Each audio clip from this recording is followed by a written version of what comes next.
Hello friends, आपका स्वागत है मेरे channel Himani home scientist solution for all में। आज हम कक्षा 8वीं पार्ट 3 संतुलित भोजन के बारे में पढ़ेंगे। तो चलिए देखते हैं। संतुलित भोजन। भोजन के बिना हमारा जीवन संभव नहीं है, क्योंकि हमारे जीवन के लिए भोजन उतना ही आवश्यक है जितना हवा और जल। जिस प्रकार रेल के इंजन, कार तथा बस को चलाने के लिए ईंधन की आवश्यकता होती है, उसी प्रकार हमें अपने शरीर को सुचारू रूप से चलाने के लिए भोजन की आवश्यकता होती है।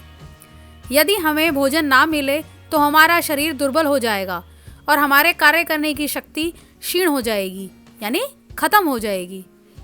आवश्यकता से अधिक खाया भोजन भी उतना ही हानिकारक होता है जितना कि आवश्यकता से कम खाया गया भोजन। यही कारण है कि हमें भोजन शरीर की आवश्यकता अनुसार ही खाना चाहिए। भोजन द्वारा शरीर में उत्पन्न किए गए ताप से अनुमान लगाया जा सकता है कि खाया गया भोजन शरीर की आवश्यकता अनुरूप है अथवा नहीं। हमें भोजन उतनी ही मात्रा में करना चाहिए जिससे शरीर में उपयुक्त मात्रा में ताप अथवा शक्ति उत्पन्न हो सके।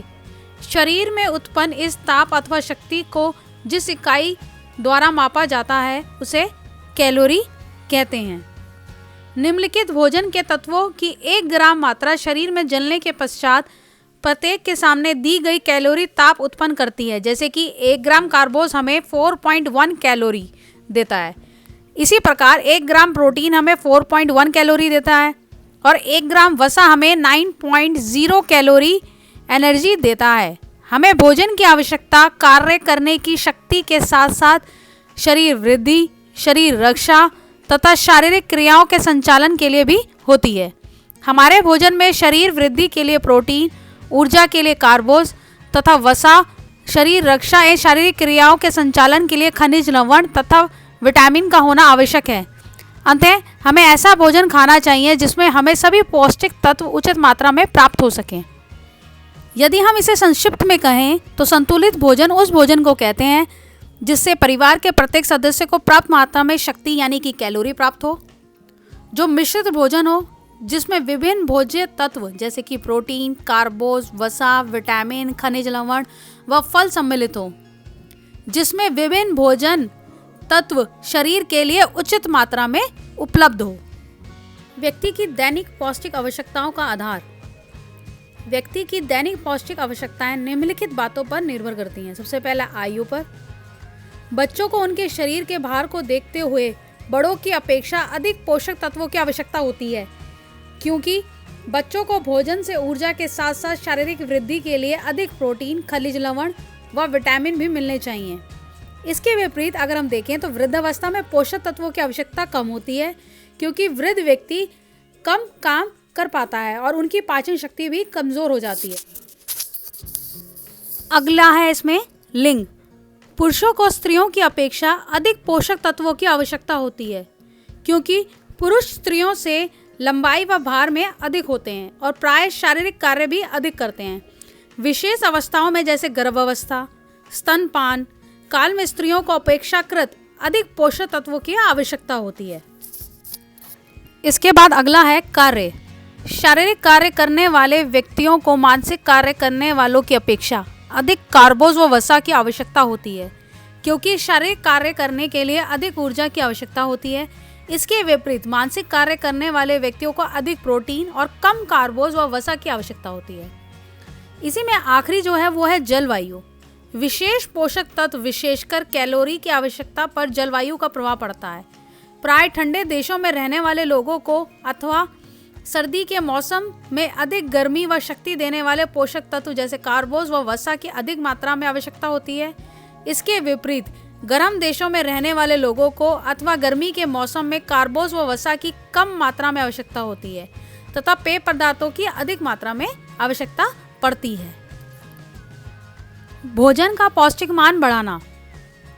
विभिन्न पोषक तत्वों की प्राप्ति के लिए हमें अपने भोजन में विभिन्न खाद्य पदार्थों को सम्मिलित करना आवश्यक है, परंतु परिवार की सीमित आय और बढ़ती हुई महंगाई के कारण यह भी अनिवार्य हो गया है कि हम भोजन पकाने में कुछ ऐसी विधियों का प्रयोग करें जिससे अधिक व्यय किए बिना ही भोजन में पौष्टिक तत्व की मात्रा बढ़ाई जा सके।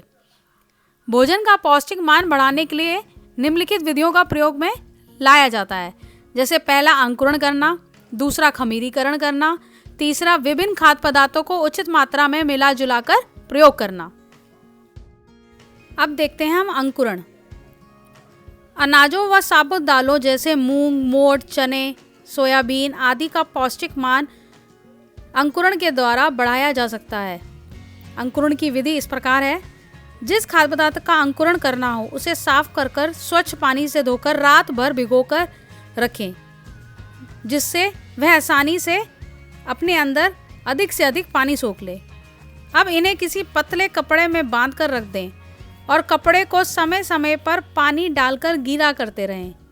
लगभग 24 से 48 घंटों में उस खाद्य पदार्थ में से 1 सेंटीमीटर लंबे अंकुर निकल आते हैं। गर्मियों में सर्दी की अपेक्षा अंकुर जल्दी निकलते हैं।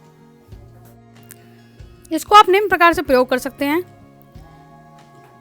इन अंकुरित दालों व अनाजों को कच्चा या भाप में पकाकर नमक, काले मिर्च, नींबू, प्याज, टमाटर, खीरा आदि डालकर चाट बनाकर खा सकते हैं, या फिर इन दालों व अनाजों की खिचड़ी, खीर, पराठा, रायता आदि भी बनाकर खाया जा सकता है।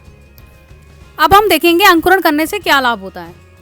पहला तो इसमें होता है विटामिनों की मात्रा बढ़ जाती है, यानी कि विटामिन सी और बी की मात्रा 4 गुना तक बढ़ जाती है।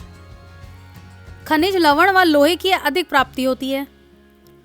पोषण विरोधी तत्व का नष्ट होना, यानी कि अंकुरण से अनाज व दालों में उपस्थित पोषण विरोधी तत्व नष्ट हो जाते हैं, जिससे पोषक तत्व शरीर में अधिक मात्रा में उपयोग हो जाता है। खाद्य पदार्थों का अधिक पचनशील होना, यानी कि जो खाद्य पदार्थ होता है वो हमें और भी आसानी से पच जाता है। खाद्य पदार्थों का शीघ्र पकना, यानी कि पानी में भिगोने तथा अंकुरण फूटने से अनाज व दालों की कठोर जो ऊपरी सतह होती है वो आसानी से फट जाती है, जिससे उन्हें पकने में कम समय लगता है। अगली विधि है खमीरीकरण। कुछ खाद्य पदार्थ जैसे चावल, दाल, बेसन, मैदा आदि को खमीरीकृत करके प्रयोग में लाया जाता है। खमीरीकरण करने के लिए खाद्य पदार्थ को साफ करके स्वच्छ पानी में भिगोकर रखें। जब खाद्य पदार्थ पानी सोख ले तो उसे पीसकर खमीर उत्पन्न होने के लिए रख दें। खमीर उत्पन्न करने के लिए दही या बाजार में उपलब्ध खमीर का प्रयोग कर सकते हैं। गर्मियों की अपेक्षा सर्दियों में खमीर देर से उत्पन्न होता है। इसका प्रयोग किस प्रकार कर सकते हैं या किन किन जगहों पे कर सकते हैं। खमीरीकरण विधि द्वारा हम क्या क्या बनाते हैं। डोसा, इडली, कुलचा, डबल रोटी, ढोकला आदि। इस प्रकार हम कई सारी डिशेस इस प्रयोग के द्वारा बनाते हैं। खमीरीकरण करने से कुछ लाभ भी होते हैं, जैसे कि खाद्य पदार्थों का पोषक मान जब बढ़ जाता है, जिस प्रकार अंकुरण से बढ़ता है। खनिज, लवण, लोहे की अधिक प्राप्ति होती है। खाद्य पदार्थों का अधिक पचनशील होना, यानी कि खाद्य पदार्थ जो होते हैं वो खमीरीकृत करने से आसानी से पच जाते हैं। खाद्य पदार्थ का अधिक स्वादिष्ट होना, यानी कि खाद्य पदार्थ में जब खमीर उठा दिया जाता है तो वे अधिक पौष्टिक और स्वादिष्ट लगते हैं। आखिरी विधि है विभिन्न खाद्य पदार्थों को उचित मात्रा में मिला जुला कर प्रयोग करना। एक ही खाद्य पदार्थ को अधिक मात्रा में प्रयोग लाने की अपेक्षा हम 2 या अधिक खाद्य पदार्थों को मिला जुला कर प्रयोग करते हैं, जिससे उनका पौष्टिक मान भी बढ़ता है और आसानी से पच भी जाते हैं। और बहुत से ऐसे फायदे होते हैं जब हम खाद्य पदार्थों को मिला जुला कर बनाते हैं। मुख्यतः खाद्य पदार्थों को मिला जुला कर पकाया जाता है। उनमें से कुछ इस प्रकार हैं। पहला, अनाज व दालें, जैसे उससे क्या बना लेते हैं हम, खिचड़ी बना लेते हैं, दाल चावल बना लेते हैं, दाल रोटी बना लेते हैं, ढोकला बना लेते हैं, डोसा बना लेते हैं, इडली बना लेते हैं, मिस्सी रोटी बना लेते हैं इत्यादि। दूसरा है विभिन्न अनाज या विभिन्न दालें, जैसे बाजरा, गेहूं की रोटी या दलिया बना लेना, मक्का गेहूं की रोटी बना लेना, उड़द चने की दाल बना लेना, उड़द राजमा बना लेना, उड़द मूंग की दाल बना लेना इत्यादि। अनाज, दालें एवं सब्जियां, जैसे कि सब्जियों वाली खिचड़ी बना लेना, पुलाव बना लेना, अंकुरित मूंग पोहा बना लेना, दाल वाला साग बना लेना, पौष्टिक रोटी बना लेना, यानी कि अलग अलग दालें मिलाकर आटे के अंदर हम पौष्टिक रोटी भी बना लेते हैं। और किस प्रकार प्रयोग कर सकते हैं? वनस्पतिक एवं पशुजन्य खाद्य पदार्थ जैसे खीर, गाजर का हलवा, अंडे का कस्टर्ड, मीट पुलाव आदि बनाना। आखिर में हम देखेंगे खाद्य पदार्थों को मिला जुलाकर प्रयोग करने से हमें लाभ क्या होता है। जब हम विभिन्न खाद्य पदार्थों को उचित मात्रा में मिला जुलाकर प्रयोग करते हैं तो इससे हमें निम्नलिखित लाभ होता है। पहला, प्रोटीन की उपयोगिता बढ़ जाती है। जब दालें व अनाजों को उचित अनुपात यानी कि 1/4 अथवा 1/5 में मिलाया जाता है तो वह एक दूसरे की कमी को पूरा कर देते हैं, जिससे प्रोटीन की उपयोगिता बढ़ जाती है। दूसरा, खाद्य पदार्थों का पोषक मान बढ़ाना। जब अनाज व दालों में सब्जियों मिला जुला कर डाली जाती हैं तो उसमें पाए जाने वाले विटामिन व खनिज लवण भी उपलब्ध हो जाते हैं। तीसरा, पकाने में कम समय लगना। खाद्य पदार्थों को जब मिला जुला कर पकाया जाता है तो समय की बचत होती है और उसको पकाने में भी हमें समय कम लगता है। तो इसी के साथ यह पाठ यहाँ पे समाप्त होता है।